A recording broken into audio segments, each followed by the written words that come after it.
Hello my gorgeous people, what is up? Welcome back to my channel, and this is episode 2 of Flesh versus Spirit. Today we are going to do 3 of the fruits of the flesh and 3 of the fruits of the spirit. We're going to start out with the flesh because, you know, bad before good. Or good news. Bad news before good news. The first 3 of the flesh are adultery, uncleanness, and fornication. Adultery, the meaning of that is cheating on your partner.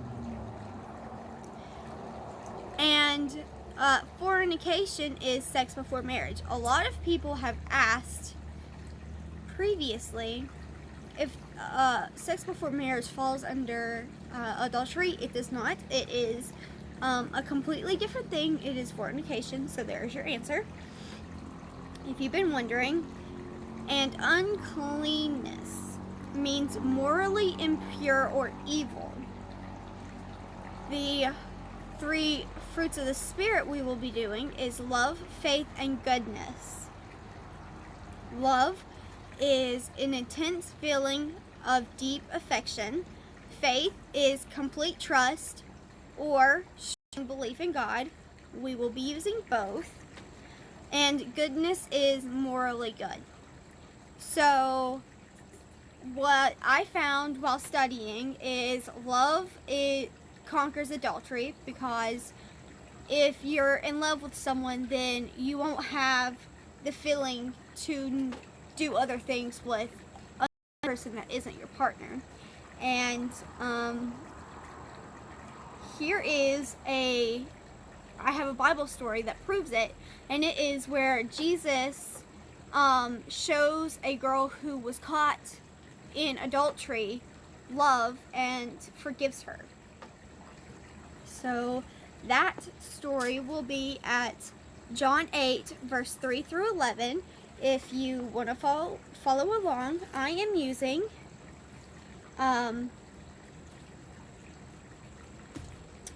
the King James Version, New King James Version. So you can follow along in whatever version you have.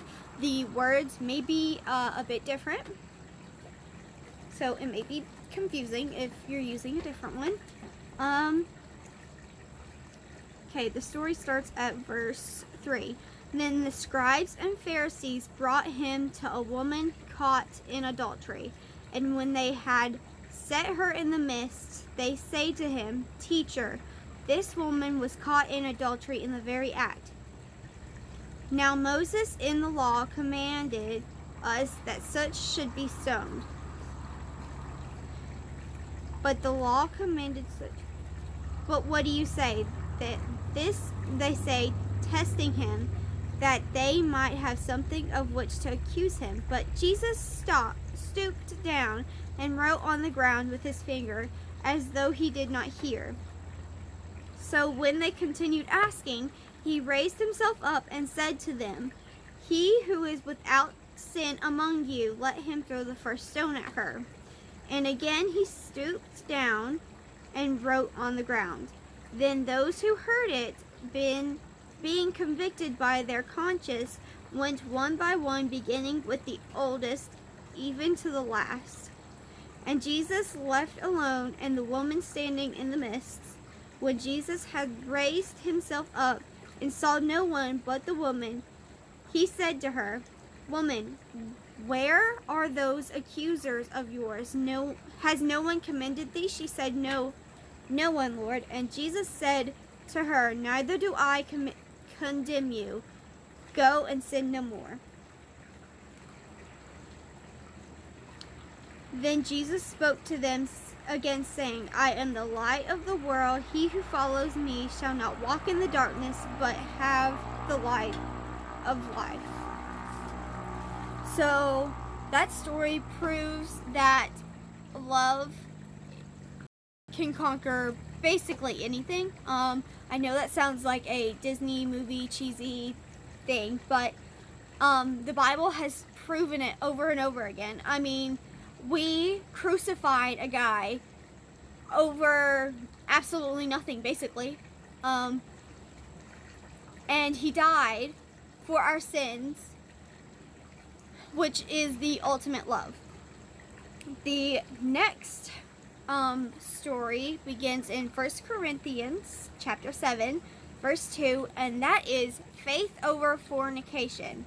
Everyone has a spouse, and you have to have faith to find them. And I know a lot of people struggle with singleness, and they feel like because all of their friends have girlfriends, wives, fiancés, that they have to go and find one. But while you're waiting, enjoy your singleness. Enjoy being able to work on yourself and being able to become the person that you've always wanted to be. So when you do end up finding this partner of yours, you will be completely ready to be the person that they need you to be. That is in 1 Corinthians, I gotta find it, 7 and 2. Again, I am reading out of the New King James Bible.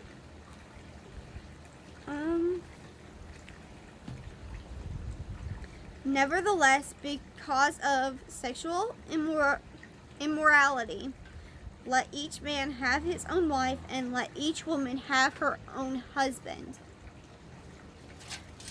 So, you have someone out there. It is guaranteed. It is guaranteed. You just have to be patient and enjoy the journey that God is taking you on. The last group of fruits is goodness over uncleanness. This is where the goodness of Jesus conquers uncleanliness. This story is about a man who was possessed by a demon named Legion, because there were many.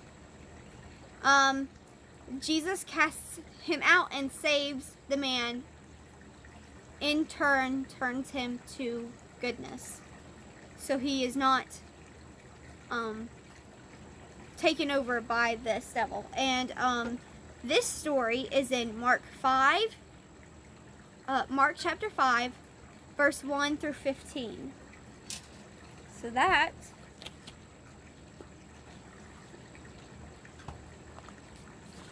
will be the story I am reading now. Okay. Then they come to the other side of the sea, to the country of Gadarenes. And when he had come out of the boat, immediately there met him out of the tombs of a man with an unclean spirit, who had his dwelling among the tombs. No one could bind him, not even with chains. When they say bind him, that means they're basically trying to get the spirit out of this guy. And the chains had been pulled apart by him, and the shackles broken in pieces. Neither could anyone tame him. So, during the trying to get this demon out, they bound him in chains so that he could not physically harm anyone in the process of.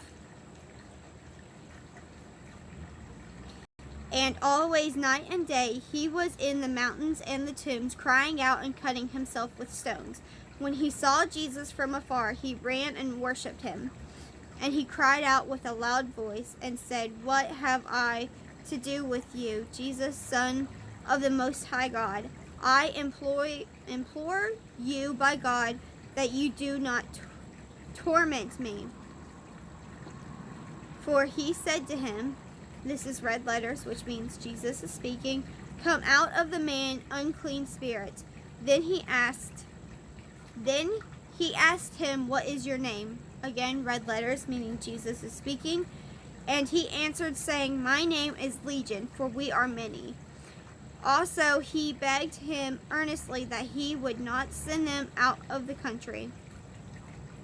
Now a large herd of swine, which is pigs, was feeding near the mountains. So all the demons begged him, saying, Send us to the swine, that we may enter them. And at once Jesus gave them permission. And the unclean spirits went out and entered the swine, pigs. There were about 2,000. That is a lot. And the herd ran violently down the steep place into the sea and drowned into the sea. So the 2,000 demons that was in the sky was defeated by Jesus' goodness. That is it for today's video. We will be doing a third part of this series until we run out of fruits of the Spirit and flesh. Please don't forget to like, subscribe, and leave a comment. Thank you guys so much for watching.